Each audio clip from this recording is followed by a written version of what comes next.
Alright guys, welcome back. If you're just coming from the DJCustomBaits channel, I appreciate you coming over here.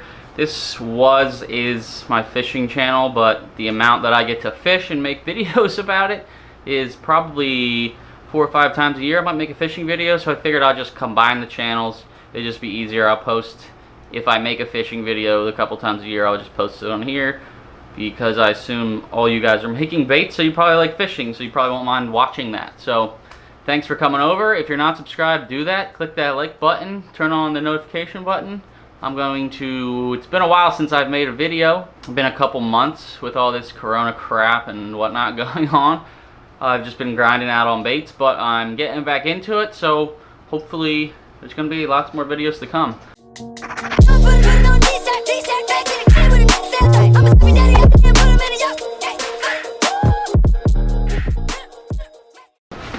Alright my dudes, welcome back. So today I'm going to be showing y'all how I epoxy, the process I go through, all that good stuff. So first thing is I run a dehumidifier to help it dry quicker, and I obviously keep it like a normal comfortable temperature in my epoxy room.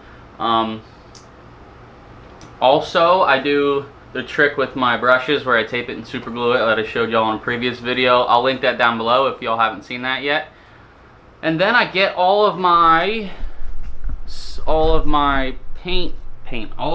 epoxy ready like so. I get it all set up and measured out equal parts so that I can just keep rolling, because what I like to do is I do one coat on all of my baits that I'm epoxying for the day. Today we are doing 30 or so baits, 25 or so. I do a coat on everything, and then probably, I'd say, I don't know, an hour and a half later, 2 hours later, after I've done the first coat on the first bait, I go back and do a second coat on that, and then a third coat if it needs to happen. But I don't let it dry. I add the second coat before the curing process has happened, because there has to be some kind of chemical bond for the epoxy to adhere. So if I were to let it dry completely, the first coat, I'd have to then go back and scuff it all again so that the next coat of epoxy could adhere to it. But if I just do a coat on top of a coat that is still having the chemical adhesion going on, they will combine and cure together, and it'll be one hard solid coat. I use the epoxy that I like to use is Amazing Clear Cast. I get it by 2 gallons. Comes with a gallon of part A, gallon of part B. Works really good. Super clear, nice and hard. That's the stuff I use. And then the Scotch Brite is what I use to scuff my baits. So after I seal my baits when they're wood, and then I do 2 base coats of epoxy on them, then I scuff that with Scotch Brite so the paint can adhere to it, and so the finished coats of epoxy can adhere to it. Because if you do not scuff epoxy, you just lay another coat on, it will go on and it'll look nice, but it'll peel off. If like a muskie eats it or whatever, it'll just peel right off if there's no chemical adhesion on the bait. I've used all different kinds of epoxy. I've used Envirotex and lots of other different kinds, and Amazing Clear Cast is just the best one that I found to use. It's consistent. When I used to get Envirotex Light, one batch would be different than the other one. They wouldn't cure the same way, slower cure times. It would just varied. And Amazing Clear Cast I've never had any issues with. It doesn't yellow, it's UV resistant, all that good stuff.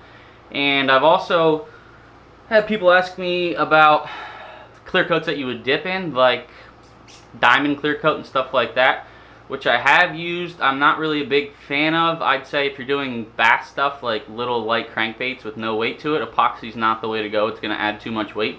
But for me, for musky stuff, big heavy baits that are some up to 10 ounces of weight, 5 to 10 depending, I like to use epoxy because it's a tougher coat. It can get eaten by a muskie 20 times and it'll be fine.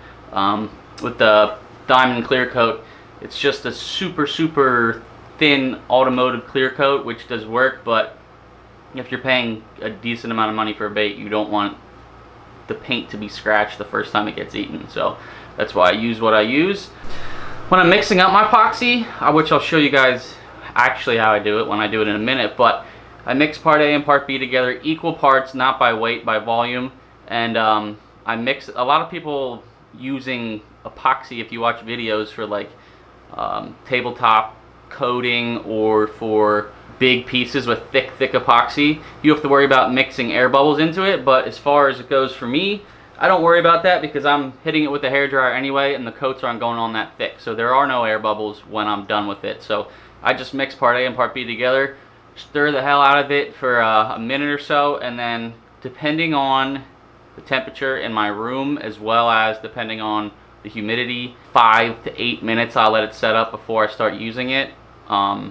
It really just depends on a few different factors how quick it's going to set up, but I've got a pretty good system down on how I do it.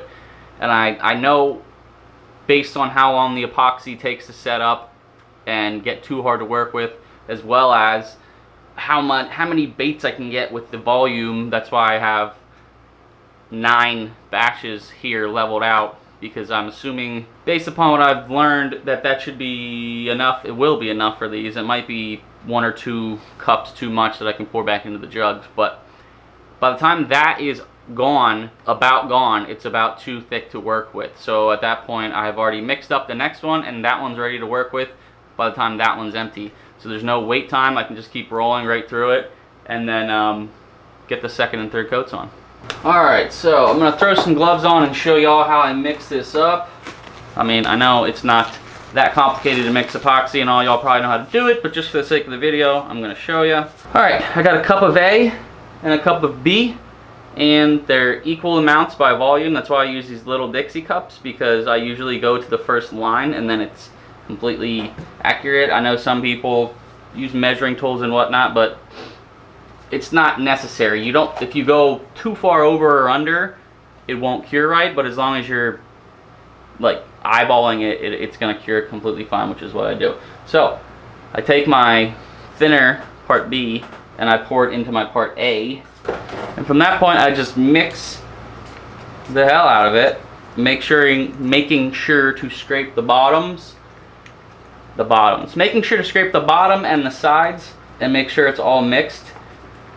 Typically the best way to know if your epoxy is mixed enough, at least if you're using a good epoxy, this wouldn't apply to like a 5-minute epoxy or something that sets up super fast, but mix it until it's not cloudy any longer. That doesn't mean until there's no air bubbles, because you're going to be mixing forever, but mix it until it's a nice clear consistency. Obviously it's probably going to be a little cloudy just because of all the bubbles from how hard I'm mixing it. But like I said, when I apply it to the bait and then I flash it with the heat gun, the bubbles are popped and there's none on the finished bait, so nothing to worry about. We got it looking good. Gonna set that aside and let that set up enough to work with. I do usually use glitter in my finish coats, just a dash of it, but I don't add the glitter until the epoxy is ready to rock and ready to be applied to the baits. I just found that it can slow down the epoxy starting the chemical process if I add glitter, and especially if you add a lot of glitter. So just it works fine if you add it at first as well. It's not going to hurt anything, but I like to wait until I'm ready to go. Then I dump in my little bit of glitter, mix it up again, ready to rock. So I'm gonna let this set up for a couple minutes and then I'll check back with y'all and we'll get going. I forgot to show you guys this. So I think I showed you guys my epoxy wheel I used to use, but this is my new one. As you can see, it's got all these little holes for my wooden dowels. Currently there are dowels on it with clamps that I would typically use those for clamping onto my lips for my lip bait. I could just take all those off, and since my dowels are actually in my gliders, I could just put the dowel in and then tighten my screws that hold them on. But it's made out of wood, so I kind of worry about wood shavings coming off and also the time to unscrew and screw. So I just actually clamp those wooden dowels into those dowels with the clamps on it for the lips, so that it's a faster process and less messy. That wheel total, I think it can hold, if I really crammed it on there, upwards of 100 baits, 110 baits. It can definitely handle that. I just didn't make it long enough, I guess. I have all the stuff to build a second wheel. I just don't really have the room, so trying to think of where I could put it, and I am going to build one. So if you guys would like to see how I go about building my rotating wheel, it's truly not that expensive. I think in total, stupid phone call. I think in total, not including lumber, which the lumber, I don't know, probably 20 bucks tops in lumber, costs around 130, 140 bucks. The motor is pretty cheap. It's a Dayton Parts motor. It's not cheap as far as the quality and how it works. It works great. Cheap as far as how much money you have to spend, but the motor is about 70, and it can handle 100 of my 7-ounce lures at a time easily.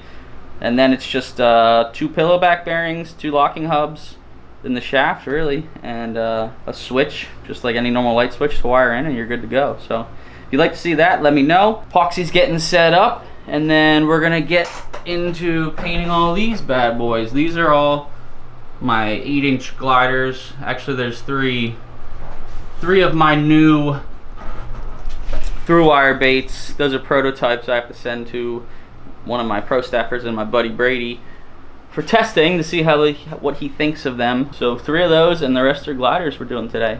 So once this epoxy's ready, we're gonna get into it. All right, so we got the epoxy basically ready. Maybe another minute or so. So we are going to mix in our glitter. I'm using Snow White. It's a Arteza glitter. I don't know. I got it off Amazon, but I really like this color. This color just tends to work with any kind of bait that I'm doing, really. I could put it on anything, the way that it sparkles. I just do a little bit. Too much glitter almost looks sloppy, and in the past when I've done too much glitter, I just think it takes away from the paint job. So just enough to give it a shimmer. Plus all these baits that I'm doing that we're epoxying back there have a holographic tape on them, which I put on before the first 2 base coats, and then I do the base coats over top of it, then scuff it, and then paint it. I like to do it that way just so it's seamless. You can't see the edges of where the tape was at and whatnot. Some people I have seen, you can see the seams and it doesn't look terrible, but just my personal preference. So we got that mixed in, all mixed up. All right, so we're gonna go in for the first coat. Here is the bait we're doing. It is a hot perch, I guess, hot perch, I don't know. It's got the holographic tape. You can't really tell right now, but you will once we get this first coat on. I just make sure there's no crap on it. The epoxy might be a little thinner than I really like, but it's kind of a battle between getting it thick enough to work with and being able to work with it long enough to do all the baits, which Amazing Clear Cast has been the best for me for that. But yeah, so we're gonna go right into it. Not that complicated. I'm sure any of y'all who make baits know how to epoxy them. The first coat, I tend to try and do the first coat a little thicker, because when I do the second coat and even the third coat, it's hard to put a really thickened up epoxy on top of still wet, still curing epoxy. It is doable, but it's just a little more difficult than trying to put a thin coat on top. So I try and make sure the first coat is a little thicker than the rest. But as always, you can always add another coat if need be. But it's easiest to determine if you need an extra coat when the bait's still wet, so you don't have to scuff it and then do the next coat. If you were to let it dry, I mean, you'd have to scuff it and then do the next coat. And that's always a dangerous game, scuffing a thinly coated bait so that you can make sure the next coat adheres. If you happen to let it dry, usually it ends up taking paint off somewhere on the bait, and then you either have to go touch it up, or now you have a messed up bait. You can really see the holographic tape now. It looks freaking sweet. So I'm just thinly spreading it around, making sure everything is coated. I make sure to wear gloves throughout the entire process once I clean the baits before paint, because any oil from your hands can make it so the epoxy won't adhere right. It'll separate and you'll have these random weird bare spots, and That can be very frustrating when you're trying to do a whole lot of baits. You just keep getting these spots that the epoxy wanted here. So, like I said, I wear gloves. I clean everything with ammonia-free Windex, all my baits, before I paint them, and I'm wearing gloves. And then from that point, I don't touch them with bare hands at all. Epoxy just brings everything to life. It makes it look so stinking cool. These are gonna be epic looking. All right, there you have it, coat number 1. Now after I get the coat on, I quick flash it with the heat gun to pop all the little air bubbles. You can use a hair dryer, but I found that a hair dryer tends to hold hair and lint and all that crap, and it gets it on my bait. The heat gun does not do that as much as like a hair dryer would. So you just don't want to do it obviously too long in one spot, but you want to pop all the air bubbles so it's crystal freaking clear. And then, oh yeah, look at that shimmer. And then I put her on the wheel. Alright, and as you can hear, my wheel makes some noise, so I'm probably just gonna do some microphone work during editing and do some talking over top of the footage. I'll just videotape all of it for y'all because you don't want to listen to that the whole stinking time. Alright boys, well apparently I talked too much because this video is already 16 minutes long as I'm sitting here editing it. So I'm going to try and sum things up reasonably quick for you. A few things to pay attention to and that you have to worry about while epoxying. First thing is, if you're epoxying the bait and it doesn't seem to want to go on smoothly, it's probably too thin and you need to let it set up a little longer. Like I said before, I like mine to be a little thicker than most when I put on the first coat. The next thing would be, easiest way to epoxy your baits is to do all the coats in one sitting and not have to scuff them again. You can put epoxy back on without scuffing it, but you're gonna have some pissed off customers, or you're gonna be pissed off if your baits start peeling when they get eaten. So do all the first coats. I've coated up to 50 baits and then did the second coat on all 50 baits. You just gotta move quickly. I'd say from the time you mix up and put a first coat on a bait, you probably have around 2.5 hours tops to get another coat on before the majority of the chemical process has completed, and then they won't bond together like they should. Flash them with a heat gun after you lay the coat on. Make sure everything is nice and copacetic, and then put it on your wheel. If anybody's wondering if you can do this process without having a rotating wheel, you can. When I first started making baits, I would just hang them. It is a pain in the butt. You basically have to sit there for the next hour continuously rotating them, and then from that point you have to come down, I'd say every 10-15 minutes, and flip them again if you're just hanging them, or else your epoxy's gonna run. Especially obviously with this epoxy that takes a decent amount of time to set up. If you're using a 5 or 15 minute epoxy, you don't have to worry about that, but those epoxies are not as UV resistant and they don't go on as clearly, and I just don't think they look as good. So anyways, thanks for watching guys. I hope this did help. If you have any questions, comment below and I'll make sure to get back to you, and let me know what you want to see in the next one, guys. Slap that like button and I'll see you next time. Peace. Oh, and if you guys don't subscribe and like this video, you'll be cursed with 8 months with no fish. Subscribe, like it, stay tuned. See you boys next time. Thanks for watching. Peace.